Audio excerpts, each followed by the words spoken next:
What's up, whiskey people? The wait is finally over. I'm ready to talk about my top 10 whiskeys of 2023. First, I'm going to be going from 10 to 6, and I'm going to give you a clip of my top 5. Without further ado, let's get it started. Okay, first I want to talk about a couple of bottles that came this close to make it into my top 10. So I'm talking about something like this right here. You got this guy, and you got this guy. It's really tough when you leave off great bottles in your list, but hey, at the end of the day, that just means it was a great year for us drinkers. Now this, if you don't know a lot about this one, it already ended up winning Best in Show at a couple of awards. As a judge on one of those awards that put this forward as the Best in Show, I was not surprised that it really advanced. Really? Again? Really quick, I also want to talk about a great year that Wild Turkey has had. Any other year, this could have been a top 10, but they had so many competitors, it was really tough. I should also say that I didn't have a sample of Russell's Reserve 13 from this year, even though I really enjoy that one, and I think it might have cracked my top 10. It didn't make the list because I wasn't able to try it in these round robins. I do want to talk about this bourbon right here, Elijah Craig Barrel Proof C923. It made the top of a lot of people's lists, and when I was trying it, honestly, it made it to my finalists. It was in my top 20 for sure, but it got edged out by some of the great whiskeys that came out this year. Doesn't mean it's bad, but I will also add, I tried it in a blind against A123, and A123 was my preference. It's really good. I stamp it and I stand behind it. But for me personally and my palate, it was outside of the top 10. Just wanted to talk about that really quick. Now, there are a couple of others that really came close. You know, shined, they were delicious. I enjoyed them for sure. They just didn't crack that top 10. Without further ado, let's talk about the top 10.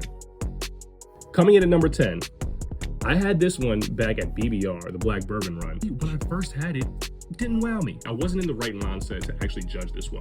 What you're looking at is the Parker's Heritage Rye for this year. When I put it in these blinds, it just kept rising to the top. It's really gonna be one of the top ryes? It sure was. Parker's Heritage Rye, 10 years old. That's my number 10 on my list. Coming in at number 9. Now, Jack Daniel's 12-year, come on. So recently, Jack Daniel's brought back the age statements when they put out a 10-year-old product.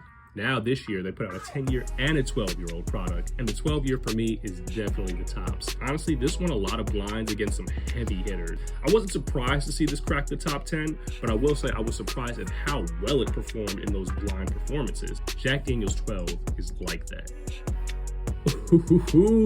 Coming in at number 8 on my list, we have Fortuna Barrel Proof. 40 as I like calling it affectionately. So Fortuna Barrel Proof is one that I tried and I immediately knew it was probably going to be in my top 10. This batch is 122.14 proof. This is a bottle that, first of all, looks gorgeous. Second of all, it tastes amazing. When I first tried this one, I was in Lexington, Kentucky, and I had this one at Justin's House of Bourbon. We blind tasted it against E.H. Taylor Barrel Proof, that it immediately was a stunner. When I was trying it against other things, it was amazing that it really stood out because it has this kind of dusty, fruit-forward quality that you just don't see in contemporary bourbons very often. I already knew it was good, but trying it blind and seeing it perform this well, seeing it at 8, I'm not shocked at all. Fortuna Barrel Proof is my number 8 whiskey of the year. Coming in at number 7 for my whiskeys of the year, I've got Hardin's Creek, Boston, the last one to come out. Now, I felt really funny about this release right here because Claremont was good. Frankfurt was a little bit better, and there was something in me that said, you know what, I think they're saving the best for last. I mean, why not? They're Jim Beam. Jim Beam does great whiskey year in, year out. Well, sure enough, the last release of the year, the Boston batch of the Hardin's Creek Kentucky series, ended up being my favorite. It lands at number 7 on my list for top whiskeys of the year.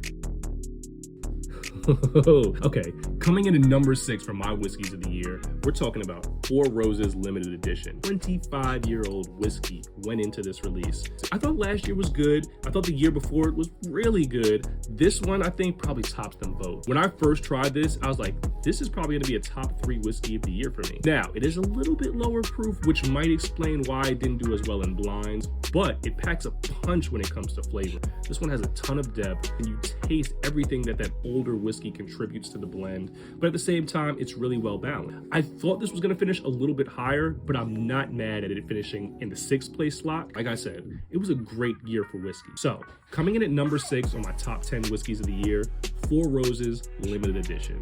There you have it, 10, 9, 8, 7, 6 of my top 10 whiskeys of the year. Now stay tuned tomorrow where I count down the top 5. I'll see you then.